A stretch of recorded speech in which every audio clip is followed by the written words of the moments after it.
Alyssa. Welcome to Goblins of Discord for another Enneagram and film episode, I guess. I'm doing Nightcrawler. This is one of my favorite movies. It's some real like low health 3w4 shit, and I love it.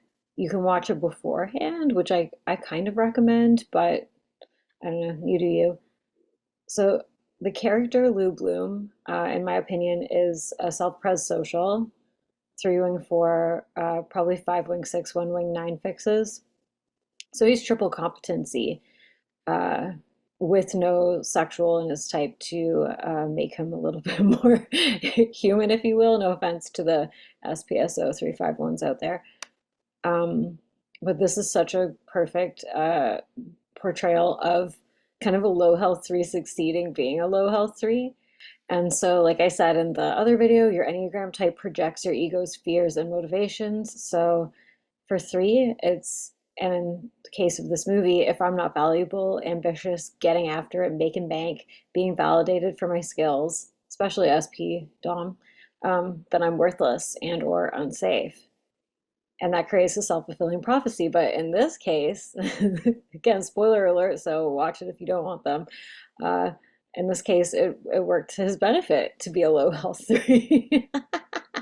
So Nightcrawler was written and directed by Dan Gilroy, who also made another one of my favorite movies, Velvet Buzzsaw, which isn't really like, doesn't really work as well for like this kind of breakdown with the Enneagram, but that's also kind of a bit of a low health three movie, but one that has consequences. But yeah, Nightcrawler is about an opportunistic, criminally inclined, upwardly mobile man named Lou Bloom who seeks fortune.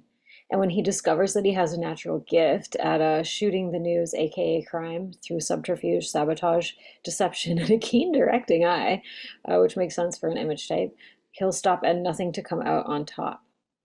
There's probably a lot of 3w4 directors, actually.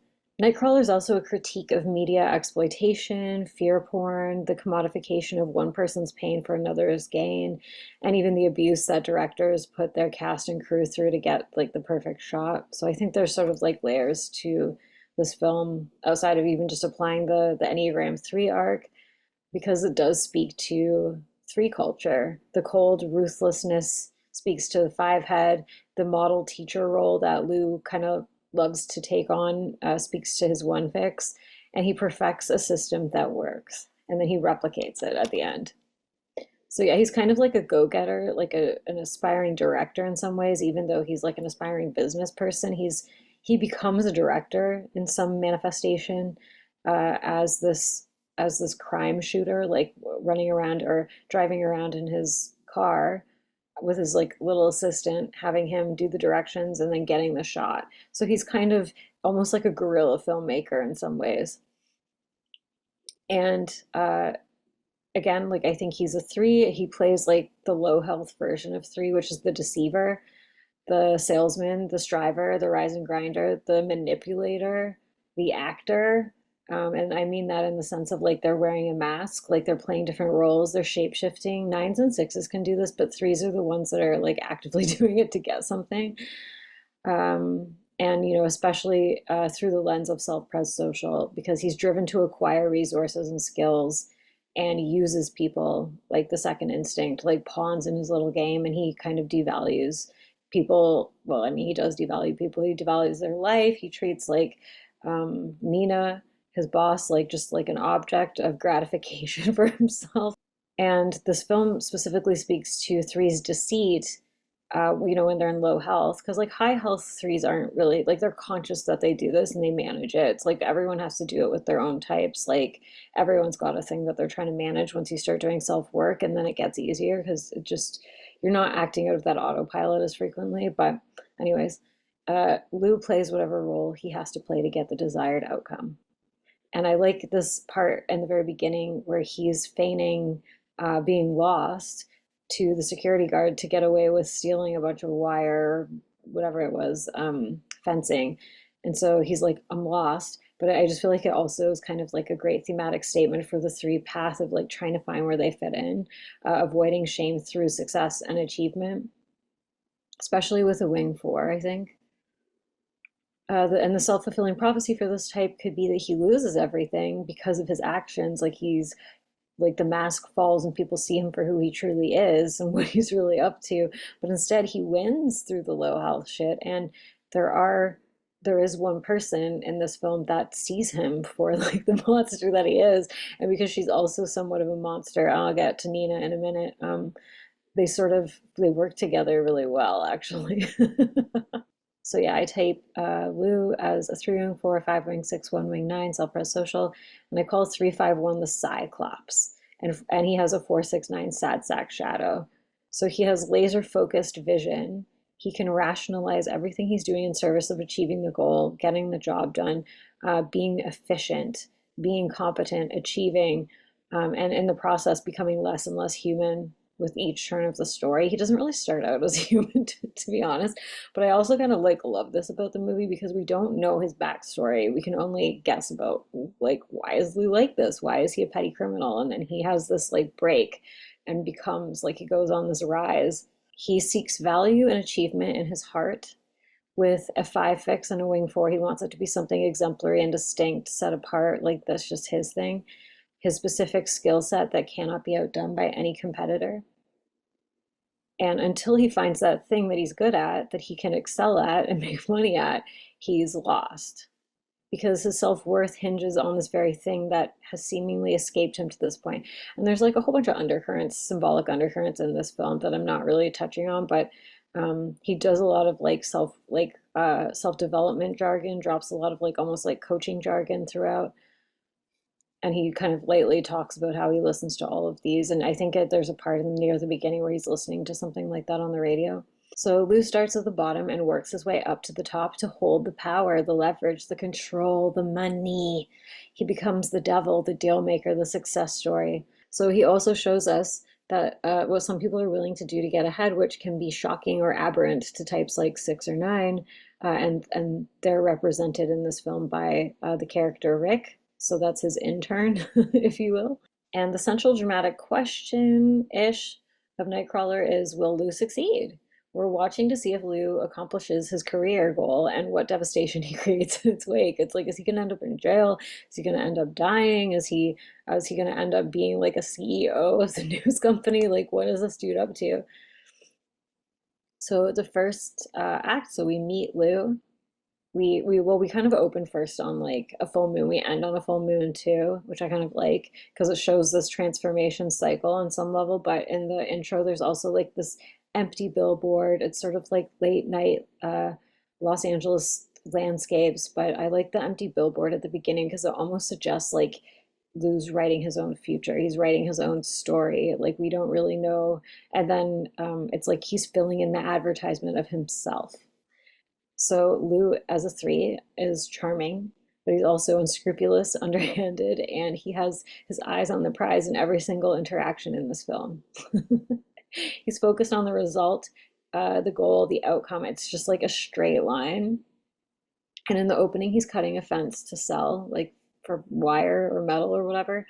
And he gets caught by a security guard, and then he feigns innocence, like I showed the screen cap before. I'm lost. And he tries to gain the trust of the security guard. And then as soon as he sees that the security guard has like a fancy watch that he can also either wear or resell, he like he takes him down, he attacks him, punches him. But yeah, so we see him at the very beginning. He's doing the shapeshifter, deceiver kind of 3 thing, saying what he has to do to get ahead. And then we cut to him in the car. And he's just like blank, complete blank, like 3-5 double competency, whatever. Well, he's triple competency, but 3-5 specifically can have like a blank affect at times. So we see where Lou currently is. He's a thief driving a shitbox, desperate for income, a job, the status symbols, because he wants that luxury life. He wants that SP3 life. He wants the watch, the car, the new radio, the money, the trophy, the recognition, the woman. But he can't get any of those things with what he's currently doing. He's going to need like a real job probably. So we don't know what he's been doing up until this point in the story, but we can assume that he's been trying to get a job or just hustling. And so then that's the carrot basically. That's what he's after. That's the goal. So Lou is lost. Like I said, Lou's looking for a job. Lou just wants to make money. He's quite innocent, you see. He's willing to negotiate to do the hard work, to put in the hours. And in the scene, the guy in it's probably like a 6, so he's trying to sell him wire and he's trying to make it seem like he's giving him a good deal, but the guy is street smart, he knows better. And so, as an image type, Lou tells us how he wants to be seen or what he thinks the other guy wants to hear in order to get Lou what he wants. He's conveying his value and his values, even though they're fake. Like some of it's true, but mostly it's a mirage. And this is kind of what threes do at lower health levels. So yeah, he's like, I'm looking for a job. I want to find a career that I can learn and grow into, and that's true. Who am I? I'm a hard worker. I set high goals. This is also true. What I believe, sir, is that good things come to those who work their asses off. My motto is if you want to win the lottery, you have to have the money to buy a ticket. And this is kind of setting off a later moment where there's a lottery thing in the background, I think giving him like a synchronicity that he's moving in the right direction. But then this guy's like, yeah, I'm not hiring a fucking thief. So it's like he's saying all the right things. And I think like Lou does mean it, but he also doesn't mean it because he'll do whatever he has to do to help himself. And so we do see at the beginning, like there are people who can see through Lou's bullshit. And Lou doesn't even bother to fight him on it. He's just like, all right, you saw through my mask. Have a good day then. And he just leaves. And so now we're invested more in the journey with Lou when the catalyst occurs because we know like Lou really wants a job. Lou really wants money. And so this is kind of a relatable character arc, I think. But the way that Lou does it is, is dark. Maybe dark fantasies that people have, though. So yeah, he's again like he's kind of like flat and emotionless on some level until he's introduced to the world of night crawling via a highway automobile rage and blaze. So you can kind of see in the pictures that there's been an accident. He stops because he's curious about what's going on, and then he sees this camera van or this van pull up with a bunch of camera dudes, and they're getting it all on camera. And so then his curiosity is piqued, like what's going on, and he sees like a van, a guy with a camera jump out and catches the entire thing, and it's all very cinematic and gruesome. And this sort of appeals to Lou from what we know. It's like he doesn't have a problem with like, punching someone in the face, lying, like messed up stuff. So this could be the answer to Lou's sociopathic prayers. A job, recording breaking news, car crashes, sickening crimes, a match made in heaven, perhaps.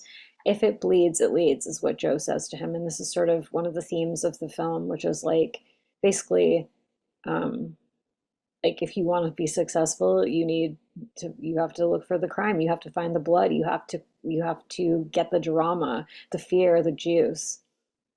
And Lucy's opportunity for money making for something he could possibly be good at. Lou might just find what he's looking for. And now all he needs is a camera and police scanner because he's obviously broke if he's just stripping fences. And this sets up the opponent or the antagonist subplot with Joe. He's trying to find a job. And he asks Joe if he can work for him, but he gets turned down again, his second attempt at getting like a real job, if you will. So Joe's probably an SPS 09 wing 863 or 61593. He doesn't want more competition. It's something he does adequately. And Lou can already see both the opportunity in this and the weakness in Joe's strategy because he's looking in there and he's like, well, clearly they're making money because they have like fucking super expensive gear. And then Joe's kind of trying to like talk him out of it, like he's playing it down, like it's an asshole of a job. And but Lou knows. Lou's a bullshitter. He can see through other people's bullshit too. And he can see what's not working for Joe because you can even just tell just by looking at Joe that he's kind of more of a slovenly, sort of fly by the seat of his pants type guy. And perhaps Lou could compete against him successfully as a 3. So this is setting up the opponent or antagonist storyline. It's not it's hard to call him an antagonist in this one because, well, he's I don't think like a great guy. He's definitely better than than Lou in this film. And he will soon find himself on the opposite end of the table. The table's being turned. And then we're in kind of the debate section of the story, the film, the should I, shouldn't I? So can he, can't he? This is kind of the last chance of sorts before the story gets going, and then Lou's committed to this path for the story. Then we break into the act 2. And so he's like smiling watching all these crimes on TV. It's like there was another drive-by shooting today. And then there's like that little moment with the lottery, and Lou's like, yeah, like, yeah, this seems like possible. Actually, I just realized it sort of mirrors in some weird ways like the ending. Because he's sitting in the dark here, he's under a fluorescent light, he's like got his little lamp, and then at the end he's like out in the sunshine celebrating. So it's sort of like you can see in his place too, he's living like a very minimalistic existence. Like it's like, I don't know, probably like a one bedroom apartment or a studio apartment or something like this. Um, and he spends all day on his computer, or spends a chunk of his day on the computer. So it's like we're kind of being sold on this dream with Lou, like, yeah, this could be something good for Lou. This could be an exciting career path. There's always crime in like there's always crime in Los Angeles. There's always going to be work. And it's about getting there the fastest, driving around and listening to scanners, radio, and seeking opportunity. And this is what like Lou likes doing. It's active. He's an assertive type. He wants to engage himself, and he wants to have like competency flexes in all three centers. And I know that like one fix, you would think maybe one fixes would be more good or something, like they'd have more superego, but superego in the gut center is a little bit different than superego like 6 or 2, because it's more like I'm doing what's right. I know what's right. And he does have this kind of like condescending teachery thing throughout, when he's not like pretending to be pretending to like be like a team player. He's all about making it more efficient. Like he wants the three glory and the luxury and the life, but he also does it in such a triple competency way where it's just like also he's like minimizing, making things more efficient. Like he wants things like done tightly. Because he's felt lost, this will finally give him a map. And that's kind of like literally and figuratively. And then this is the scene where we see Lou attempting to commit to the journey, which he succeeds in. Uh, with his resourcefulness, his deception, and his tenacity. So his current skills are kind of like petty thief, right? So how he sees a way, okay, I'm going to raise money. How am I going to do that? I will shapeshift into a spandex granola Chad and steal this expensive bike. It's like you can just assume it's an expensive bike looking at the guy, if you can kind of see that image. And then he like does the three magical thing of creating the tall tales. It's also like a bit of an image type thing in general, but threes especially because they shapeshift. He's creating a tall tale to hawk the bicycle for gear, and then he gets it. He gets the camcorder. He gets the police scanner, and his fate is sealed. He makes the deal. He gets the camcorder and the scanner. He's on his new upward trajectory to success and achievement. And the rest he can figure out as he goes. Fake it till you make it, the three motto. So then once we're in Act 2, and this is like the upside down world where this is like a fish out of water, like he's not used to this world. This is when the games begin, because now Lou's part of the night crawling underbelly. He's already up late at night, like driving around looking for grifts. So this is perfect, right? But does he have what it takes to do this particular job? So he hits a series of obstacles because he's learning as he goes, like figuring out how close he can get, what's legal, what's not. Not that he really cares about what's legal and what's not, but what's going to get him in trouble and what won't. Pushing the limits of this new world, getting in shit with cops. And we see like his kind of beginning, his origins, where he's got like the shitty car and the kind of, yeah, the just like basic setup with his phone. And then we see him adapting. So he says a bunch of times through the movie, like, I'm a fast learner. So this world was actually well suited to Lou's skill set and his lack of ethics. Finally, he gets something, but he still fucks it up. But he's kind of starting to make a little bit of progress. He's learning the ropes. And then he covertly shadows another Nightcrawler to see what the business model is and how negotiations and sales work for footage. So he's doing the three thing of modeling what works. So that's replicating someone else's success. And that's like a huge thing in the self-development space. Model your success on someone else. But it's like certain, like I think especially like 3, 6, and 9 can take it too literally, where it's like, I'm just going to copy what somebody else is doing, especially threes, especially if threes think like there's already somebody else making money at it, then they can like transpose that success onto themselves by imitating it. And he's kind of figuring out how much money they make and what to do, like where do you sell your shit, how do you sell your shit. So he's technically a stringer or a nightcrawler, but I think the solo ones are called stringers. I don't know, whatever. Nightcrawler is obviously a cooler term. So then he approaches one of the news stations with his footage, And we're introduced to Nina, the TV news editor, director. Um, and I kind of loosely place her as like a 378 or something of that nature. And both parties are kind of seeing an opportunity in this union, although Nina isn't prepared for everything that Lou has up his sleeve. And he's a strange creature, and I do really feel like Jake Gyllenhaal played a triple competency. Like he looks triple competency, the hair, the way he holds himself, like he has like the veins bulging out of his neck, one thing, and he's got that kind of like 3-5 flat thing. Like I don't know if he knows about the Enneagram or if this is sort of in some ways modeled off like an actual person, but he has it down to a T. Like he has that vibe down to a fucking T. It's kind of like Church Lizard, like the guy that you would expect to like see. He's like he like whips himself with his belt late at night for making a mistake or something.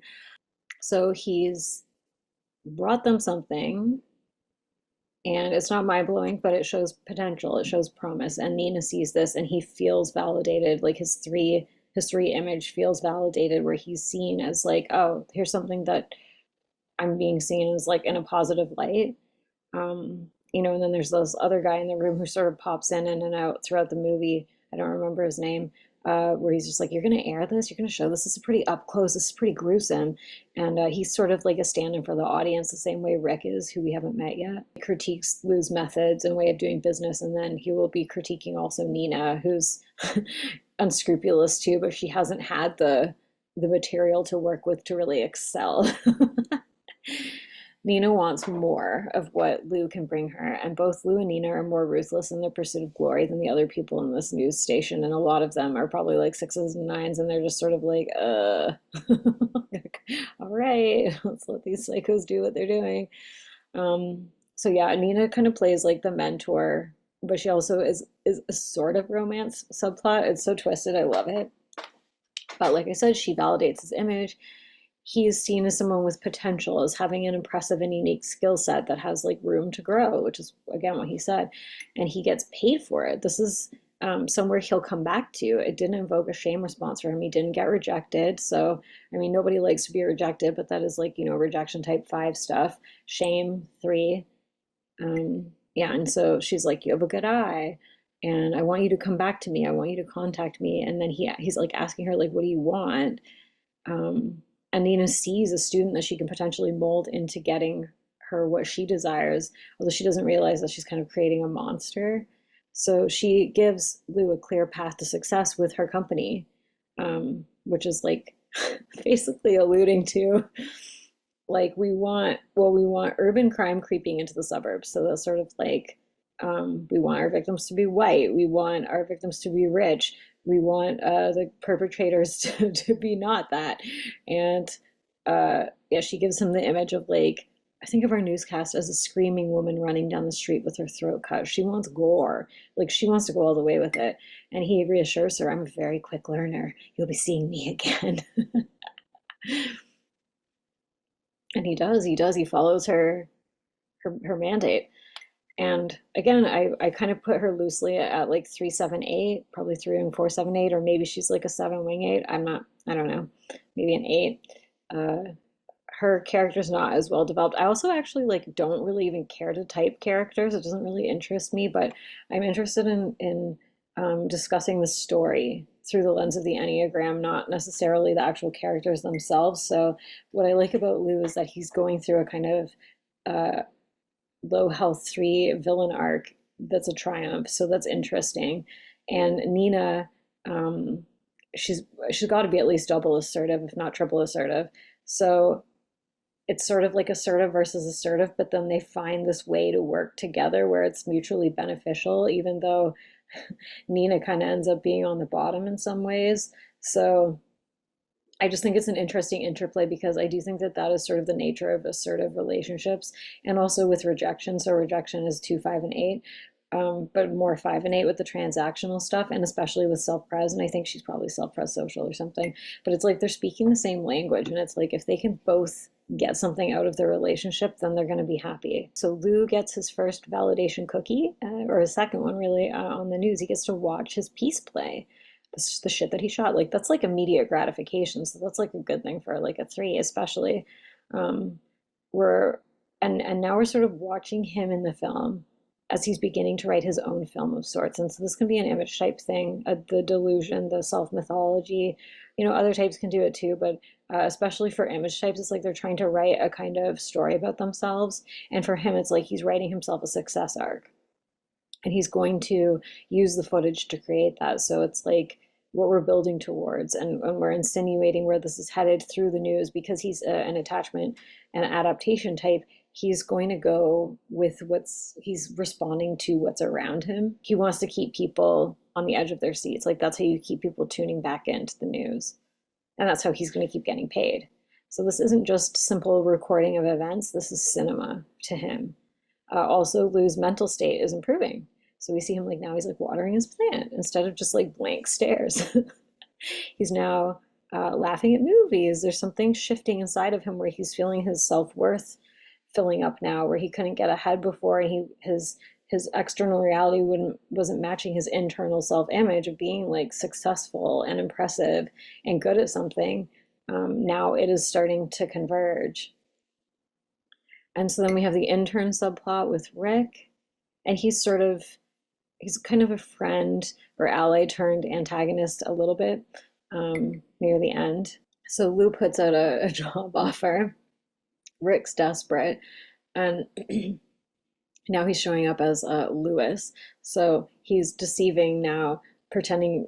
So it's like how he pretended to be like, oh, I'm on the bottom, I'm learning, I just want a job, I'm like in a supplicant sort of position to you. Now he's doing the like I'm the boss kind of position to Rick because he can. So he's wanting to get himself some free like labor and to help grow his business, because he realizes he's like, if he's going to be able to compete, he's going to need someone to help him navigate, like do like the kind of GPS thing, because this was also 2014, so I don't know how much GPS was back then, but he needs somebody who can kind of like actively help him. And he's someone also, I'm assuming, that Lou doesn't feel threatened by, because he's like kind of doing the 963 thing of like he's like borderline 964. I don't think that's what his type is, but he's very like incompetent and very just like useless and like sort of like, I don't know what I'm doing with my life. It's like kind of the same as Lou, but except for he's like sort of the worst manifestation of this, and like, or like the most useless manifestation of it. So like I place him as like loosely like almost Lou's shadow in some ways, because he kind of represents what Lou thinks he's better than. And even though they're kind of in technically like similar life positions, so Rick's like homeless and he just desperately needs money. Lou's like not homeless, but he desperately needs money. So there's sort of, but Lou has the mindset of a triple competency of a 3. Like he's a go-getter. He's going to make it happen. It's not going to fail. Like he will make it work. And Rick is more looking towards other people to solve the problem for him. Just like looking at the types, you can infer that Lou is assuming that Rick will stay in his lane. He'll know his place and he'll listen to him, which is what he wants. He wants somebody to be subordinate to him to feed his like ego. Rick's insecure and he's a perfect target. He's but again, like he's beneath Lou, which is great because now Lou gets to play the boss, the mentor, the authority, which is what he really wants to be. Like he wants to be able to and especially with a one fix, like teach his students, teach his pupils and his employees how to do things efficiently, how to do it the Lou Bloom way, which is the path to success, because he's already written his success story. And so, yeah, he wanted Rick to do it for free, and Rick was like, I gotta get paid something. I can't, he has like a kind of, come on, dude, I can't do it for free. I'm a grown man. I'm homeless. So he's like, I'll give you $30 a night. So he can't have like Lou's not making too much yet either, so he's got to keep him sort of like down here so that he can at least make a profit. And especially with that SP and 5-6 space stinginess. And so now we have like some obstacles. Now they're trying to learn to work together. So Rick's incompetence fucks up a lead that they get, and they get there after Joe. So Rick doesn't want to be rushed, which is classic 9. And he's sort of fumbling, 9-6, sort of like, what's happening? And Lou's pissed off about his inefficiency because it just cost him money. wasted his time, and like Lou's also projecting his own types insecurities and negative self-talk onto this poor man. Like, you must be efficient, you must be on top of things, you must be the best at what you do. Like, he's striving for that, and so you have to strive for that too, or else he'll do the one fix criticism. But Lou's not going to let that stuff stop him. He's going to get right back to it, and failure is not an option now that he's committed to the path. So he was humiliated. His image was humiliated by Joe. He was mocked. He has like shitty equipment because he's just starting out, and Lou's not going to be doing well at the bottom for very long. And then he starts making gains. So Lou's creative, and like he said, he's a fast learner. He's leaning into the cinema of it all at Nina's suggestion. So he's going to find the angle that appeals to the fear of the audience, like that woman with the cutthroat running down the street. So he does that. He misses, like he can't get the action. So he's trying to figure out the 3-wing-4, a visual, aesthetic way of capturing this moment symbolically, this fear, this thing that will like disturb his white affluent audience, the suburbs. So he literally walks into their house, and then he tampers with the crime scene. He moves things around to stages, so like you can really see like the baby photo right where the bullet hole is, and he's making it more melodramatic. And also, this is like a 3-wing-4 gift, right? As like an image type, image types are oriented towards the image, so especially threes. This is exactly what Nina has told Lou that the white minority fearing audience will tune in for, and this is ratings gold. And he's also like in the process of kind of crafting a new image for himself too. Like, he's got the ponytail, he's got his watch on, he's kind of fitting into this shape-shifting thing. He already had the leather jacket at the start, but who knows where it came from. It's sort of like this evolving identity for him. And so he brings the footage. And again, the ethics are called into question by the guy who's basically the stand-in for the audience, where he's just sort of like, this looks like you broke in, this doesn't look ethical, this looks like criminal, but Nina's all about it. Yeah, fuck yeah, you're gonna get the job done, you're gonna get me the gore, you're gonna get me the crime, like I am here for it, baby. And Lou more and more is starting to feel like he's found himself, so he's not lost anymore. It's like he's receiving increasing positive image validation from Nina, and this is where he can thrive and apply all of his special skills. She's fostering her golden boy, and their relationship's growing. Television news might just be something I love as well as something I happen to be good at. So this is again like very important for his image. He wants to be good at it. He wants to stand out, especially as a 3-wing-4. He wants the accolades and the self-pres recognition. So with his skills, and he's making money from it.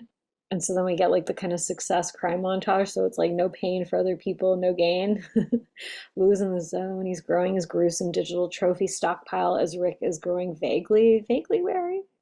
And this upward trajectory culminates in Lou with a coveted dream car. Like you can see now, his like external reality is starting to match his internal reality, where he has like the fancy hot rod. He's got upgraded tech set up so that he can actually like properly scan and like get to locations quicker.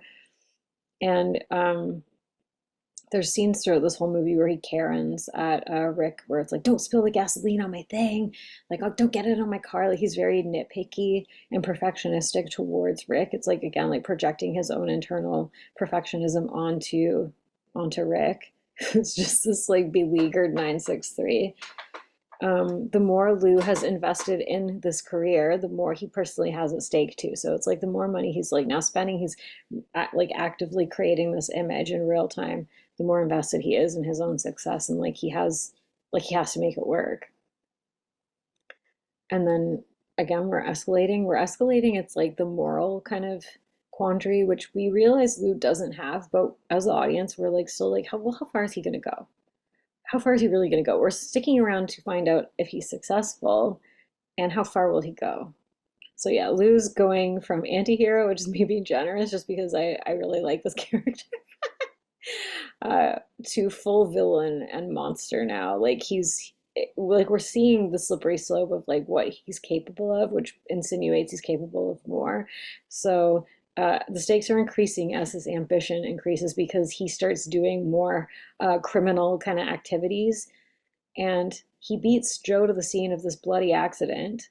And then he moves the victim to get the money shot, because he like tries to take the picture. And it's like, no, it's not cinematic enough. That's not going to do it for me. So he becomes the director of these crime scenes and the director of his own reality. So he's finding himself more and more in this pursuit of greatness.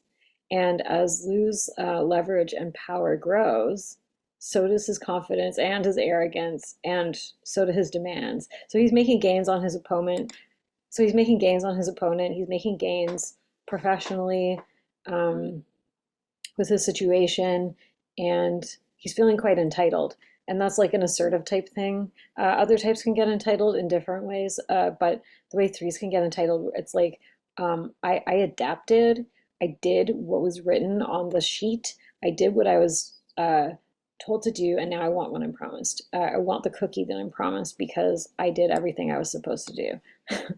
And now I want my car upgrade. I want the woman. I want the house. I want this. I want that. So yeah, so we get back to the like romance mentor subplot, and the tables are now turning because the power dynamic was that Nina had the power, and now that's shifting.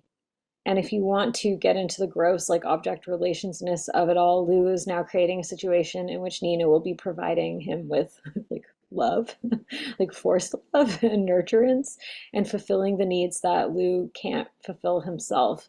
And so that's like sexual. It's implied sexual. We don't actually see anything in this movie, but basically he's like she's like, yes, you're doing great, Lou. Like you're a great member of the team, you're contributing a lot. And now he's like, all right, so let's go for dinner. No, I don't date. She's not into it. He's younger and he's also clearly like a sociopath. And he's like basically threatens her, like, if what if you say no and you fuck it up? Like, what if you don't meet up with me and I don't give you any more footage, basically? So she went from kind of like the mentor mother figure to now the sexual object mother figure, one that he may or may not destroy in his rise. So again, like he has the power and the leverage now. Power, that's associated with eight usually, but also it's three. It's assertive types in general, and also with five, which is leverage. So it's like he's trying to get ahead and he wants his treat. After all, he worked so very hard and he's adapted, he's achieved, he's proven his worth, he's actualizing into a real man, and he needs a real woman. Um, and also because he's triple competency, so he's compartmentalizing all of his emotions, and he kind of has like a more like human shadow with 4, 6, and 9. And so he's sort of like compartmentalizing his humanity on some level. Not to say that threes aren't emotional and aren't human or something, but it's like he's kind of he's able to cut off his feelings in pursuit of his goal. And he's also sexual last, which makes it harder for him to access vulnerability and like the human part of the relationship again, like the chemistry, the natural flow, the kind of titillation and excitement that comes with like a true like connection. So he's self-social. So he's like looking at it again like kind of a transaction, and like kind of like ooga booga, you're like the closest woman in my vicinity, and now we have a complementary career goals, therefore we copulate. Like it just makes sense. We work together, we go have sex. It's very dry. Okay, and then we have an escalation as well in the subplot with his opponent, with Joe, where Joe now sees Lou's value, if you will. He sees, oh wow, he's like really climbing up the ladder. He's got a lot to offer, and he's also a threat to my business. So then he offers him to work with him, to basically work under him, though. He's treating it like he's doing a favor for Lou. And like we've seen the true Lou, and Nina's seen the true Lou, but he's always wearing masks, right? But now in this instance, he has the upper hand and he's feeling confident, and like he has nothing to gain from this Joe guy, so he's not going to bother putting on a mask for him. And then we see some of the one repressed anger, where he's like, I keep telling you no. And then he says something like, I want to scream in your face. I'm not fucking interested. I want to grab you by the throat and scream in your face, something of that nature.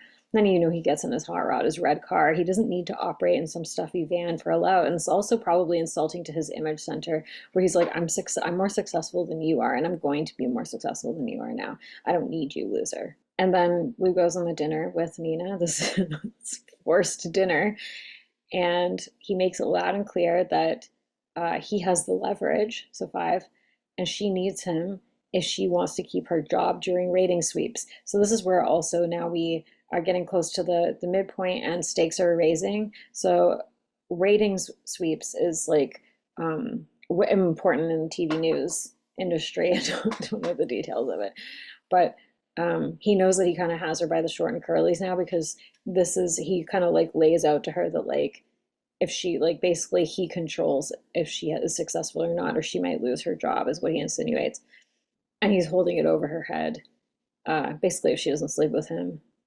And then he says, you know, like, I have to think you're invested in this transaction. You want something and I want you. So again, it's like this leverage, this 5 stuff, but I'm 100% sure he's a 3 wing 4. So he's doing 5 mental center. That's how he's like strategizing, is with his head center to feed his heart center, which is his image of success. And his ambitions are rising. So he intends to be the guy who owns the station, not just the camera. So she co-created a monster. She allowed this person that she thought she could control to have leverage over her, and now he's in control, which is kind of an assertive type move, I think. Assertive type being 3, 7, and 8. And also specifically 3, because I think that this can be a 3 pattern, where they like seek out the mentor, and then it's like there's almost this like fuck, marry, kill kind of thing that goes on. So now we're in the midpoint sequence, around the middle of the movie, and Lou experiences a false defeat. Joe beats him to the scene of like a crazy accident. I think it's like a car or like a plane fell from the sky, or like I don't know, whatever, an inferno of death, and he missed it, and he blames Rick on some level because Rick didn't read the directions properly, didn't give him the shortest route. And so again, this is like all about efficiency and competency. And now Joe's like mocking him, like, I was trying to hook you up, man. I was trying to teach you something, which of course is super triggering to a 3-5-1. Someone would think they could teach them something that he's already thinks he's pretty good at. And now it's like he's been knocked down a peg, and now Joe's on top again. And his shame, his self-image is now feeling wounded. And then he has to tell Nina this, which then ramps up the shame, the self-image shame, because he failed her. He didn't live up to the image that he wants people to see him as. He didn't do like the competent thing. He didn't go the extra mile. He came second place at night crawling, and this is where all his self-worth is now tied up, because this is the path that he is committed to. And Nina's extra pissed off because she assumedly fucked him. And so he could lose everything if he doesn't get his shit together. And she feels the same way too now. She feels cheated, on top of like already probably like she lost some level of dignity, but she's like, you know, this is the most important week for me, and this like the shit that she brought him, and the stuff that he brought her is fucking death to me. She wants something people can't turn away from. I want what she fucking promised me. And so this is like the assertive image, like over-promising, under-delivering. Like he had overconfidence in himself, which I think all assertive types can do, and then he didn't deliver, but he's going to experience now like shame in the image center from it. And we see this in the midpoint mirror, because at this point we haven't seen Lou actually lose his cool, even though we get the sense that he's like kind of like a boiling kettle. And he faces what he perceives to be his flaw. So that's incompetency, weakness, failure, not good enough. And this is like a low health 3's worst nightmare. I mean, it's like a 3's worst nightmare generally, but especially like he compromised so much, like he's gone the extra mile, he's put so much into it, and now it's for nothing. And so like I said in the previous video, like there usually is like some kind of mirror or reflective thing happening at around right at the midpoint, right at the center of the story. And in this one, he's so angry, and we see that like one repressed rage and anger just coming out, and it's all directed at himself. Like he hates himself. He let himself down. He didn't live up to his own standards. And this is sort of like what is processing in the background at all times. And he expresses it by literally shattering his own image. Like he shatters the mirror with his own rage. It's like the 3-5 emotions entangled with his skills and values. And it's like, if he's not the best, then it's all at risk. Then he's nothing. He's worthless, and he's back to being like the old Lou. And so typically this is where like the protagonist starts to realize that they have to change or face terrible consequences, but that's not this story, and that's one of the reasons why I love it. He'll double down. He's going to try harder. His failure is not an option for Lou fucking Bloom. What does he have to do? What does he have to do to get back on top? Well, the team rallies, if you will. It's usually like when there's like some kind of aftermath or consequences immediately after the midpoint. Um, but usually that's when like people are licking their wounds and trying to make a comeback, and like there's like some sort of thing of that nature. And in this one it's like Lou sabotages his competition, which is classic low health 3 shit. If you can't if you can't win like the honest way or the honest way, then you're gonna take out the person who's threatening that, whether it's by lies, slander, sabotage, literal sabotage, which he does. He like, I don't know if he cuts a line or he adjusts something on the van so that it like breaks when he's driving and causes him to crash, causes his competition Joe to crash. So now we really see how far Lou is willing to go, but it can obviously get much worse. And Lou's reflections, like self-reflections, aren't on his ethics. They're on optimization, improvements, increasing his odds of success. And that means that Joe has to go. So Lou becomes more ruthless as he closes in on his goal. So before it was just like get ahead, get in the game, get the shit that he needs, climb the ladder. And then he got like a more specific goal, which added more stakes to the story. Like it creates more of like a funnel towards the end because there's a deadline on it. And it's to be the top spot during sweeps week and gain even more of a professional stronghold in the TV station, which will also mean leverage, power, control. Like he will be, they won't be able to kind of like, he'll become indispensable, if you will. So that's like the rejection stuff. And he's in the grip of his type right now and will do anything to remain at the top. So he's also becoming more manipulative with Rick, pretending to encourage him just to get what he wants. So it's like everything, I mean, everything he's done with Rick is manipulation. It's like fake encouragement. So and this is where threes can be like supportive, like fake supportive to get something out of somebody. It's like, oh, I'll encourage you so that you'll do what I want you to do. I'll be nice to you so that you'll do what I want you to do. So he's like, after like base, and also this is another low health 3 thing where it's like they kind of like whittle down your confidence. I think especially with a 1 fix where it's like he criticizes Rick, beats him down, and then he starts building him back up, and then it creates that dynamic. I've watched it play out with people that I know that are 3s, like with 9s and 6s, where then it's like they withhold attention from them or they like kind of criticize them a bit and then they love bomb them to get them to do something. It's like pretty sick. This is kind of like turning into a bit of a 3 roast, I guess. But again, this is one of my favorite movies. So the midpoint consequences aren't really for Lou, they're for Joe, they're for his opponent, and they're also for Rick as well on some level, and Nina, because there's this kind of ethical or moral fallout to things that are happening where it's like almost as the audience it's like you're kind of watching Lou erode even more and more of his soul, or you're just becoming aware of how little of like internal moral compass that he does have even with a 1 fix. And the reason I went 1 fix over 8 was because he's like highly critical, trying to perfect everything, does like the whole kind of teachery thing. He already has leverage and all of that stuff going on with his head center. So, of course, this is like a character, so you can't always like really properly type a fictional character. But I do think, again, like I said, like Jake Gyllenhaal's nailing like the triple competency SPSO for me at least. So, so now the Joe Loader crashed as Lou hoped, and his competitor has been taken out of the game during sweeps week. This is a big win for Lou, but this is also showing us like the dark side of competency and assertive types. Like Lou is rewarded for taking out his competition, the thing that was in his way. He flicked Joe off the chessboard like a bug. Joe knows it, and he doesn't have like any conscience about it either. He doesn't give a shit. So Lou doesn't, but Joe obviously is looking up at him with like blood dripping down his face. He knows. He fucking knows. And Rick, I think, kind of knows too. Like he's just like, man, don't film it. So again, like his conscience and intuition is coming up. Like, man, this guy is like just unscrupulous. Like this guy has no humanity in him. But I'm still going to keep working for him because I need my $30. And again, like usually Lou would be like the bad guy, like the antagonist in a film. He represents capitalism. I'm just putting it in quotes because whatever. Greed, exploitation, doing anything to win. And again, like low health assertive type culture, especially 3, and cold calculating 5, like strategy of like just people are just chess pieces, it doesn't matter. And self-pres social as well on some level, depending on the type. Um, and he wasn't, so he hasn't technically killed anyone, but we realize that he could. How far will he go to come out on top? Again, like this is sort of like this is still following the 3-act structure, but it's being expressed in sort of an inverse to what we usually see in these kind of like hero's journey movies.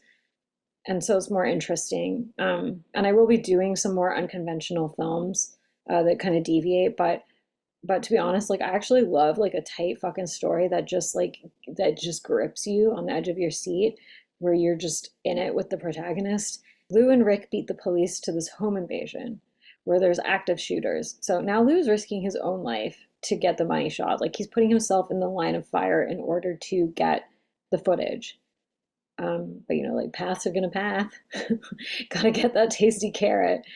And the potential for reward or ruin increases for Lou and therefore Nina. And also, this is sort of like, I think perhaps like the excitement of it all too. It's like for Lou, it's like, can he push the barometer? Can he push the meter as far as it will go? And like the quest for greatness, like and the quest for success, like, and that's sort of where assertive types can sometimes thrive because they'll just keep going where other people like a 9 or a 6 may have like may give up or something. And I mean, they might employ unscrupulous methods to get there.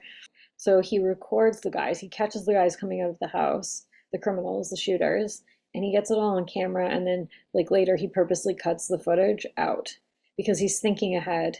So if the cops interfere with it, if the case gets solved, then Lou doesn't get his perfect moment, the achievement, the cinematic TV news moment that he's wanting for Sweeps Week, for Nina, for the news station, for this like narrative that he's spinning about his rise to the top.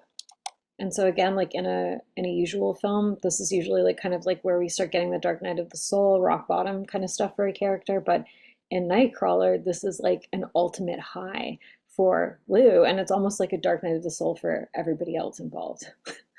And with Nina, which I actually really like about her character, is that she's sort of in the gray zone of dark night of the soul and ultimate high. It's like we really feel with Nina that she's compromising something, but she wants it so bad that she's willing to pay the price.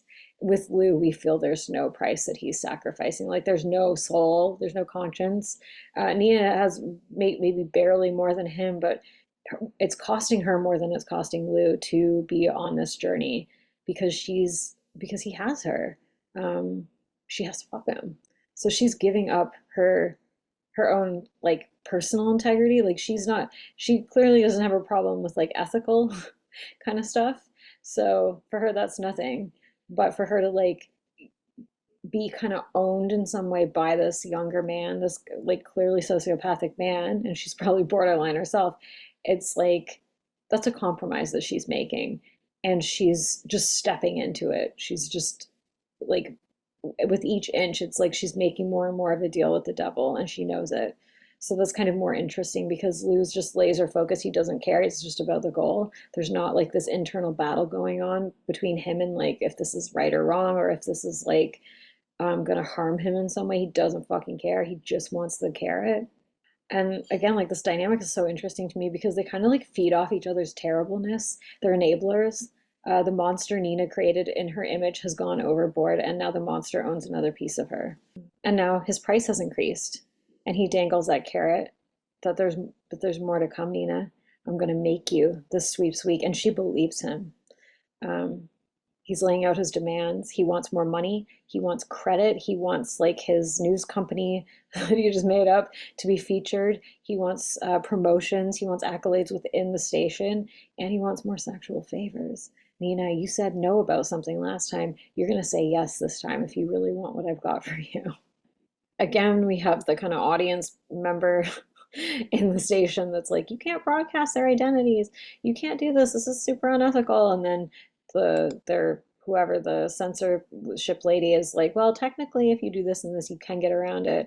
And so it's almost like these passive people in the office are just kind of like letting it happen. And I think that that's also thematically interesting because they're like, it's usually the ones who are like standing by passively being stomped on, or seeing something bad going on, but then they're not really speaking out. They're the ones who kind of then start making accusations when it all starts falling apart. But it's like, you didn't do anything. You could have tried to do something about this, and you didn't. But yeah, his price has gone way up. Now he wants thousands and thousands of dollars. He's a director now. The devil has raised his price and his demands. And that's what happens when you get into bed with the devil, is that there's not going to just be the one negotiation and then it's over. It's going to increase until he has your soul. So Lou holds all the cards and Nina acquiesces. She can also see his potential. And Lou, as like his character moment, is like he's finally having that moment he's been seeking. Breaking news, horror house, like this is like crazy television. This is like rocking people's world. And everyone in the news station is now like, they know who Lou is. They know he's not just some stringer. He's the guy who's making the station. And then he's like presented by the newscasters as like this kind of moralistic good person who just he went in to help. He wanted to see if he could offer assistance, and he just happened to get it all on camera. And that matters to a 3 on some level, like that there's still that positive self-image being reflected back to them. This is, at this point in time, this is like peak success for Lou. Like this is the highest he's ever climbed that we're aware of, the audience. He's being revered, and the world will know about his stunning achievement now. His name is on it. And again, this is like kind of a low moment for the audience because it's reinforcing the theme that assholes win.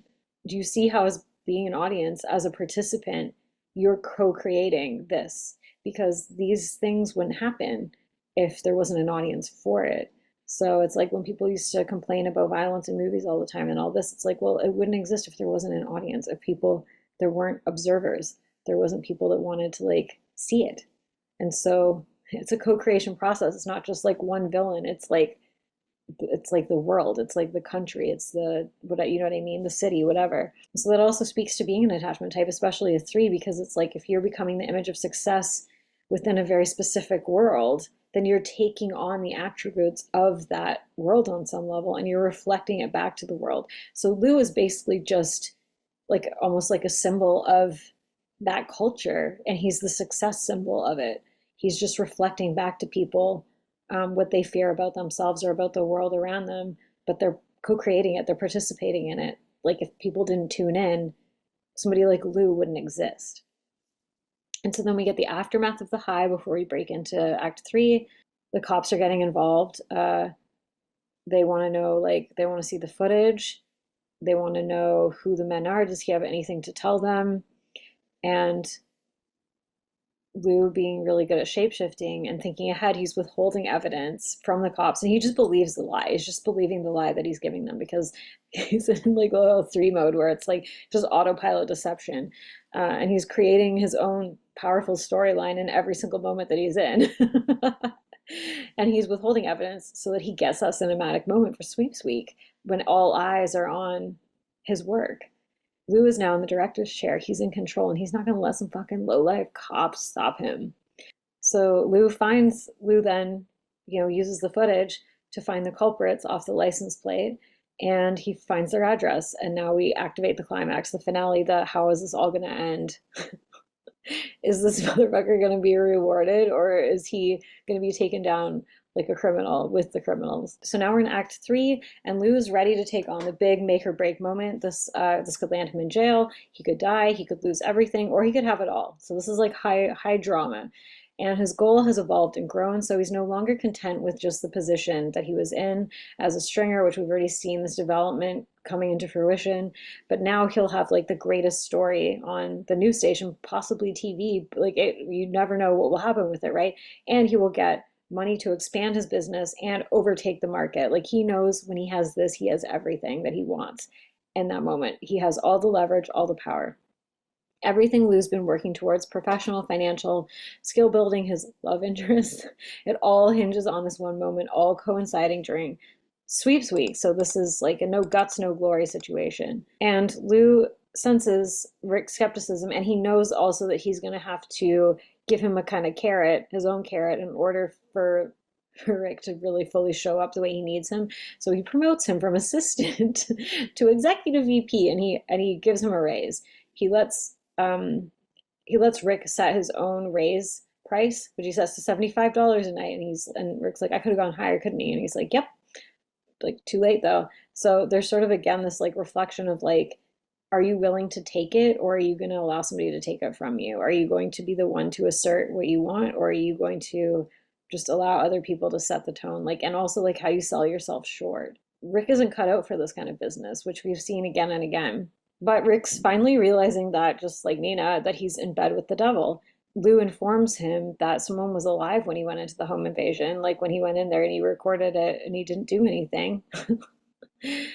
And he also actively withheld the address of the shooters from the cops so that he could create a media frenzy. So now Rick is finally asserting himself, but he does it at the absolute wrong moment. Like, he's normally powerless, and in this moment he has leverage, or so he thinks. So Lou tells him the plans to report the location, and when he's in a populated area, he can film it because he knows they'll peacefully surrender, the criminals.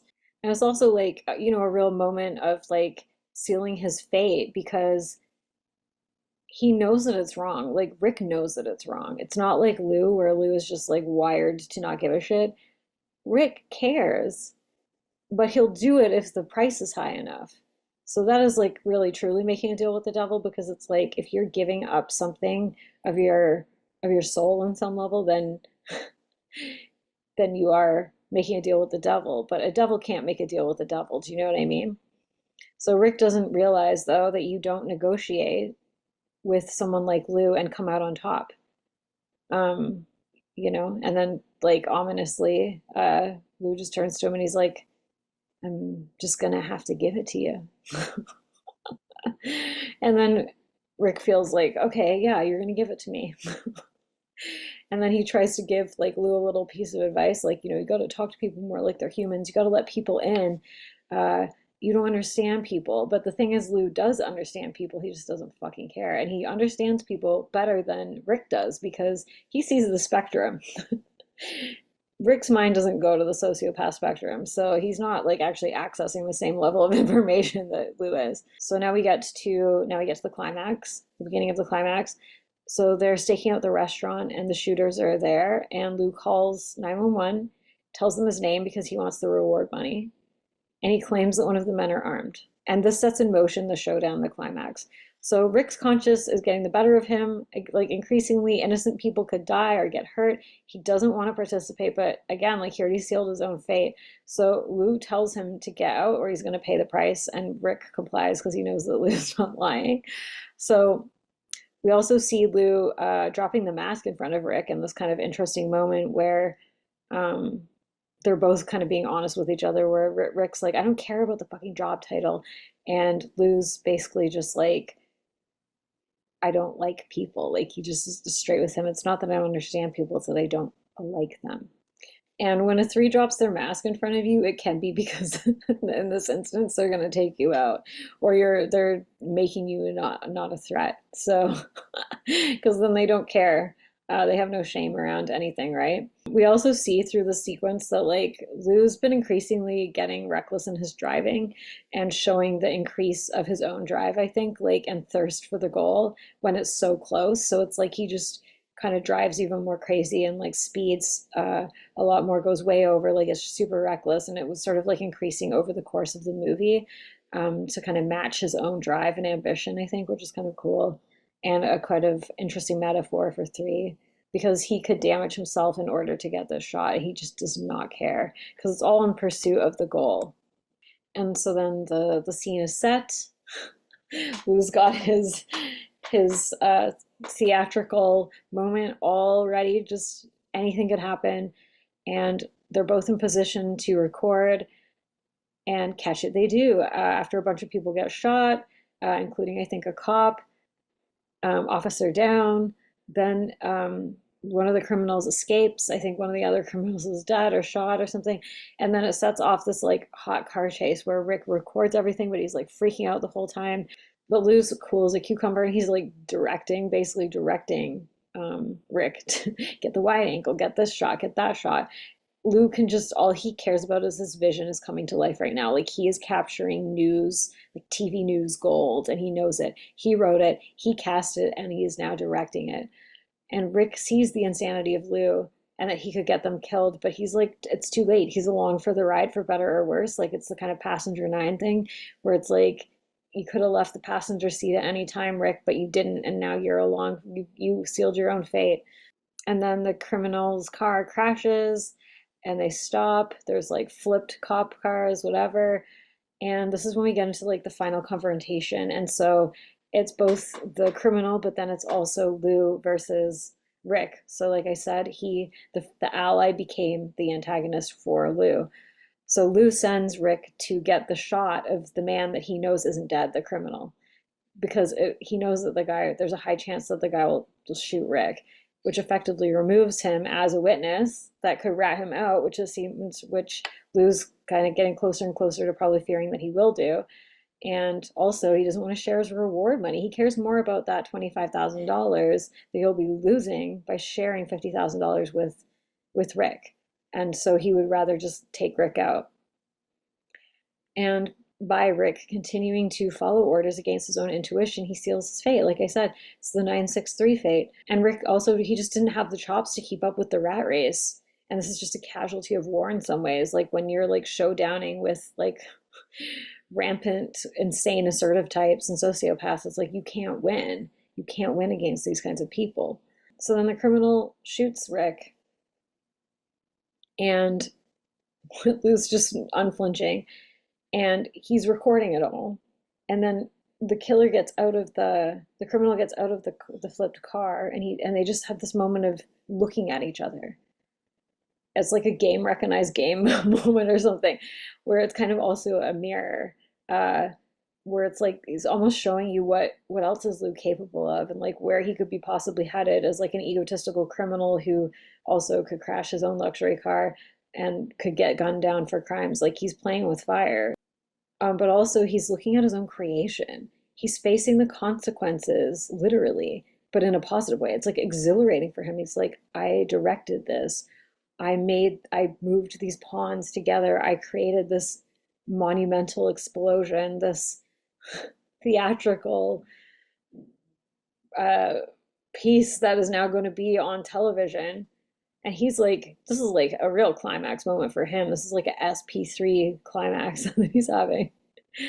And then after that, after the bad guy gets gunned down, and it's just Lou and Rick, in the final moments, Rick's like, you saw him. Like, he knows, like, you turned on me. I can't believe you did this to me. To which Lou responds, I couldn't jeopardize my company's success to maintain an untrustworthy employee. You took my bargaining power, Rick. You used it against me. And all Rick can just be like, is like, you're crazy. But it's like, yeah, he is crazy, but it's like, but it's like, who really understands people? Is it Lou or is it Rick? It's Lou. So by indirectly killing Rick, Lou transforms into a full villain because he kills off any shred of his old powerless loser self, like his shadow self, his humanity, which was sort of represented by Rick. It was like the audience, the conscience, um, and the final thing standing in the way of him being successful in the TV news world because Rick has all the receipts. So he basically just used Rick to get ahead. And this is also, again, like a low health 3. I mean, not like this dramatic where they're killing people, but this has happened. This can happen. Actually, I can't think of a low health 3 story where it did result in somebody's death because of some action that this person took. So this does happen in the real world, but usually not to like these high stakes, obviously. Um, Lou has changed. He's actualized into his final form for now, a product of his own desire, but also that of Nina. He's a product of the ratings, the fear of consuming audience. Lou wouldn't have this role if it wasn't profitable. If it wasn't profitable to him or valuable to him, Lou wouldn't be doing this. And that's the same for a lot of 3s. So it's like, um, I mean, this is obviously like a kind of a caricature of sorts and a villain of sorts, but it's like this is what can happen, right? The ultimate low health like villain arc. And then we have like the wrap up, and the central dramatic question is answered. Yes, Lou made it to the top. He He's respected at work now. He's recognized. He's known. He's impressive. He's seen as valuable to the team, um, invaluable to the team. The mask is back on and it's smiley and it's shiny. Lou has been rewarded for the terrible things he's done on his way to the top. He does not give a shit. He doesn't give a shit about any of the people that have been hurt. And neither does Nina. And we get an update on the Granada Hills details. So that was the home invasion part, that there were drugs at the house and it wasn't a home invasion. But Nina refuses to run it because that's not the news that they're creating, that her and Lou are creating. That's not the media spin, that the narrative, the urban crime coming into the suburbs. That's not, doesn't fit the narrative. Um, but this story does, that Lou shot. They're both directing and creating this fake reality over news, which is what happens in many different ways, in many different forms. Like the media is the manipulation factory. It changes public's opinion for people that are not like aware of how they're manipulated, are not aware of they're not in their own presence, where they just get outraged all the time at what they see on TV, and they get in fear from whatever they see on the news instead of like thinking for themselves or using critical thinking or investigating things on their own. And it's like, this is who they're pandering to, and these people on some level kind of deserve it because they're not thinking for themselves. They're getting swept up in this fiction that is created by all media outlets. All news outlets do this. So it's good to know. And then she's like, I think Lou is inspiring us all to reach a little higher. And it reinforces the theme: if it bleeds, it leads. If you want to get ahead, be deceptive. Low health 3. You know, he was just delivering what people wanted: gruesome fear porn. And they share this moment, these two monsters. It's kind of beautiful on some level, gazing into each other's faces with Rick dying in the background. I want it. How much do you want it? Now they're kind of playing this like game together. She's along for the ride. She doesn't give a shit anymore. Her soul gone.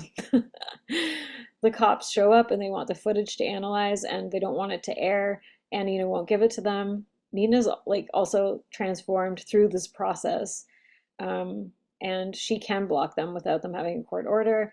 She's back on top, and she's not letting that go. She's not letting anybody mess with that.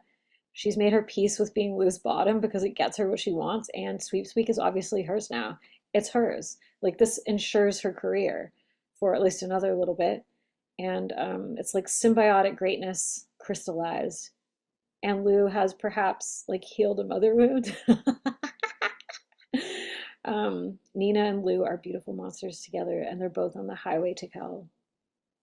So it's precious, maybe. And then again, we have him now. He's on the camera. He's in the interrogation room, and he's making eye contact with the camera. Like, it's all an act for him. It's all a performance, and he wants to make sure when he's being watched, it's being captured correctly with the image. And Lou spins a yarn to the cop about how he was followed by the bad guys and is totally blameless, and then he tailed them to the restaurant out of civic duty and not for reward money or the perfect shot. Those things just fell into his lap.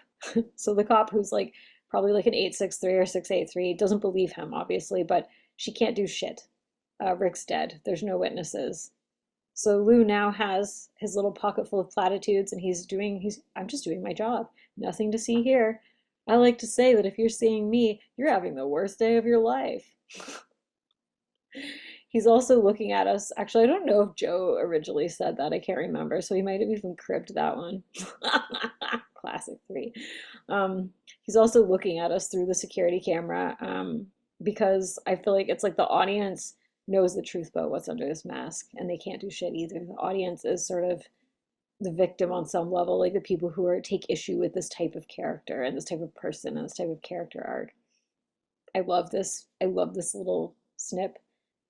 Like, Lou's future is so bright that he has to wear sunglasses, and they're designer sunglasses. And we kind of loop back to see how far Lou's come. He's no longer like faking it till he makes it. He's got it. He's got it. He's rich now. He's making money. He can afford it. He's a business person. He's a successful businessman. And then we get into the final images, and it's like Lou's preaching to his trainees. He's now got like a team of his own. He's got 2 vans of his own, probably from like the reward money. No longer a desperate petty thief. He's the owner of his own immoral and successful TV news business. And he just says to them, I'll never ask you to do anything I wouldn't do myself, which is a true moment of authenticity because Lou got ahead by doing the worst shit imaginable and risking his own life. So it's an inspiring story for low health threes.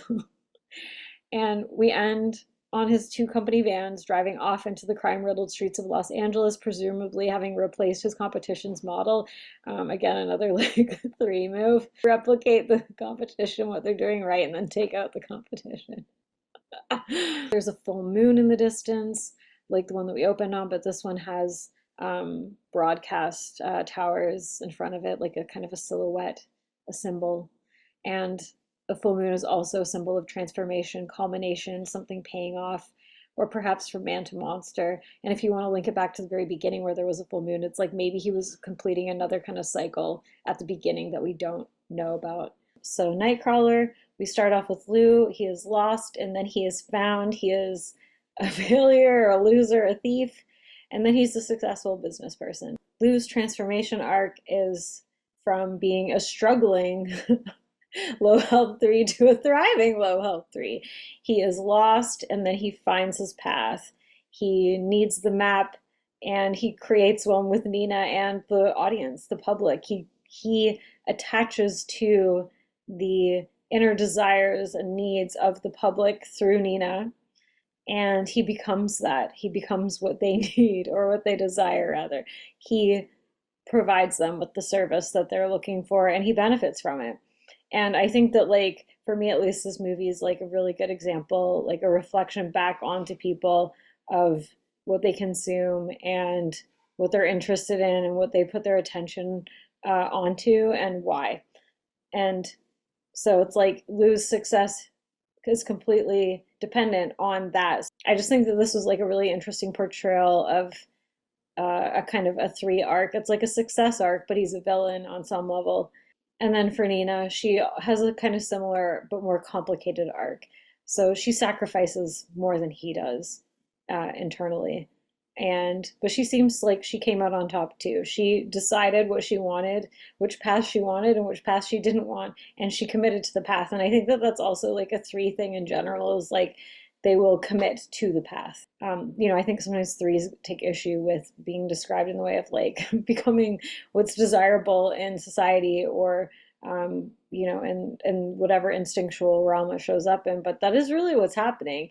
And so it's like, and that's why they can actually be like the beautiful shapeshifters, because they're taking on these aspects and becoming the ideal of the aspect. And that is what Lou did with night crawling. So I hope you enjoyed this, and subscribe if you haven't, if you want to watch more of these. I will be doing more of these. So yeah, like and comment below if you enjoyed this. Thank you.